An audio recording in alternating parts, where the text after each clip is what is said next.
Assalamualaikum warahmatullahi wabarakatuh. Selamat berjumpa dengan saya. Perkenalkan, saya Irfan. Saya merupakan perawat di Rumah Sakit Marzuki Mahdi, juga seorang mahasiswa Fakultas Ilmu Kesehatan Universitas Ibnu Khaldun Bogor, program studi Ilmu Kesehatan Masyarakat, dan mengambil peminatan promosi kesehatan. Pada siang hari ini saya ingin menjelaskan kepada teman-teman sekalian mengenai kondisi kedaruratan psikiatri. Ya. Apakah itu kedaruratan psikiatri? Kedaruratan psikiatri adalah suatu kondisi di mana seseorang itu beresiko untuk membahayakan dirinya sendiri dan juga orang lain. Kapankah kondisi kedaruratan psikiatri terjadi? Ya. Dalam ilmu psikologi atau ilmu psikiatri, kondisi kedaruratan psikiatri itu terjadi apabila seseorang mengalami dua kondisi tersebut. Apakah itu? Yang pertama dalam kondisi agitasi dan psikosis, yang kedua dalam kondisi bunuh diri. Saya akan coba jelaskan satu persatu ya. Apakah itu agitasi? Agitasi adalah suatu gejala ya, dia bukan penyakit, tapi merupakan suatu gejala, dan ini terlihat dari fisik, verbal, dan psikomotor seseorang yang lebih aktif. Fisik mungkin ya, aktifnya apa? Dia terlihat mundar-mandir, mata merah, muka merah, seakan-akan sedang marah. Dan apabila ada stimulus atau rangsangan dari luar, maka ia tidak secara sadar akan menyerang. Nah, itu satu kondisi agitasi. Lalu ada kondisi psikotik. Seperti apa? Kondisi psikotik adalah kondisi di mana dia mempunyai gangguan persepsi realita. Ya, seakan-akan mendengar sesuatu, melihat sesuatu, atau merasakan sesuatu, tapi objek tidak ada. Nah, itulah salah satu yang disebut dengan kondisi psikosis.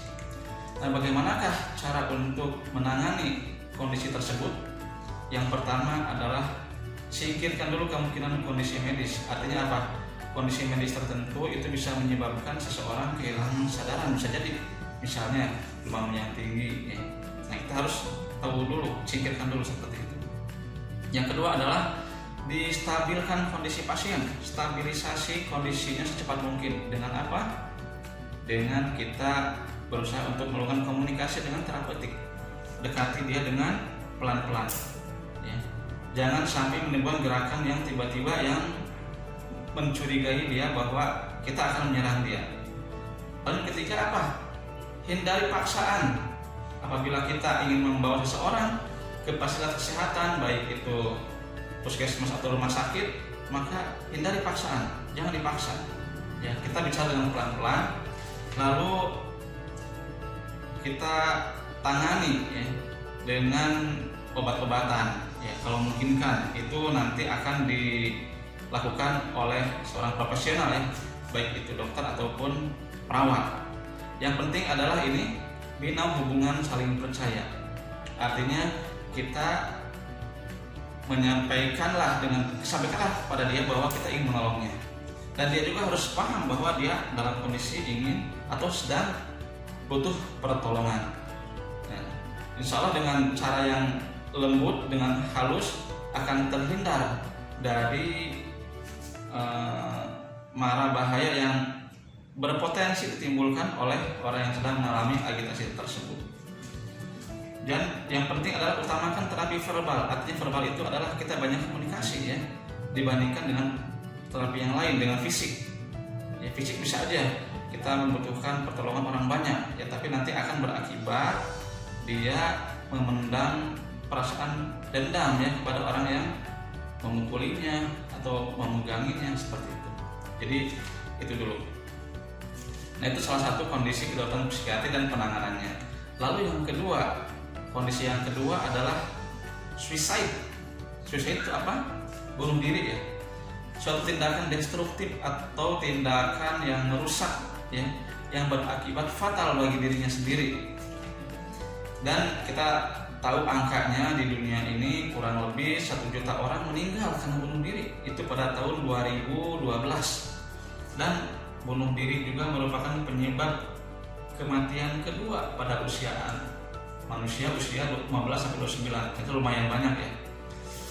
Dan juga bunuh diri ini tidak hanya berpengaruh terhadap orang yang meninggal nantinya, tapi juga berpengaruh terhadap orang yang ditinggalkan ya.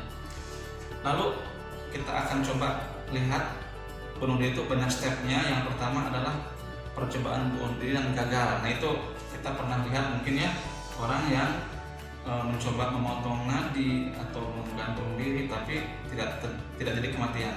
Yang kedua adalah perilaku menyakiti diri sendiri tanpa keinginan untuk mengakhiri hidup, misalnya dengan mencakar-cakar tangannya atau meremas-remas rambutnya seperti itu. Yang ketiga adalah baru ide bunuh diri, ide untuk mengakhiri hidupnya. Dan tingkat keparahannya adalah bergantung kepada spesifik masalahnya. Jadi seseorang bisa aja punya masalah yang berat, dia idenya akan kuat. Lalu ada juga yang disebut dengan bukan ide lagi, tapi ada keinginan.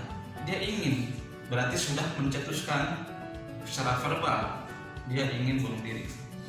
Lalu yang ketiga, yang terakhir adalah percobaan bunuh diri yang berhasil ya, ataupun yang gagal juga, tapi yang gagal tidak disebutkan di awal. Ya, percobaan bunuh diri misal dengan loncat dari jembatan ke sungai kah gitu. Nah, atau juga seseorang yang kondisinya percobaan tapi tidak fatal, tujuannya hanya untuk mencari perhatian, juga ada seperti itu. Nah, kondisi seperti itu merupakan kondisi kedaruratan. Dan utamakan apabila kita menemui kondisi seperti itu, baik itu kepada kenalan kita, teman, saudara, tetangga, utamakan pendekatan secara verbal komunikasi ya. Jangan menyalahkan. Terima kasih telah memperhatikan dari awal sampai akhir.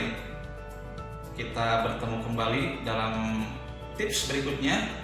Insya Allah kita akan berjumpa kembali di momen yang lain. Assalamualaikum warahmatullahi wabarakatuh.